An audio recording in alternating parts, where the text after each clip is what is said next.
Коми используют опыт и наработки Российского союза молодежи для проведения Года молодежи в 2023 году.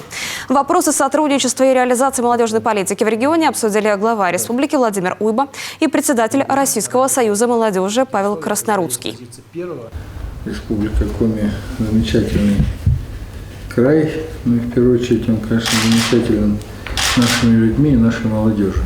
Поэтому мы понимаем прекрасно, что и развитие, и процветание республики – это молодежь, и там, уважаем старость, всячески поддерживаем наших ветеранов, но понимаем, что без вклада в молодежь мы республику не разовьем.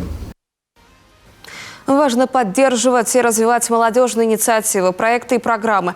В Коми реализовано много значимых мероприятий. Например, фестиваль «Российская студенческая весна», национальная премия «Студент года», форум «Молодежь Коми». Как позитивный пример успешной реализации молодежной политики Павел Краснорудский привел универвидение, которое в эти дни проходит в Сыктывкаре.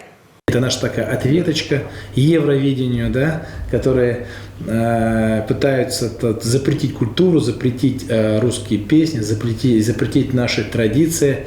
Мы найдем достойный ответ, и уже не первый год этот конкурс проводится на территории Республики Коми, и этот проект развивается, и в этом году он как никогда актуален в свете последних событий. Павел Краснорудский рассказал о направлениях Российского союза молодежи, которые могли бы дать молодым людям дополнительные возможности для развития и самореализации. Владимир Уйба поручил зампредседателя правительства Коми Ларисе Карачевой проработать предложения с целью их реализации в 2023 году, объявленном в республике Годом молодежи.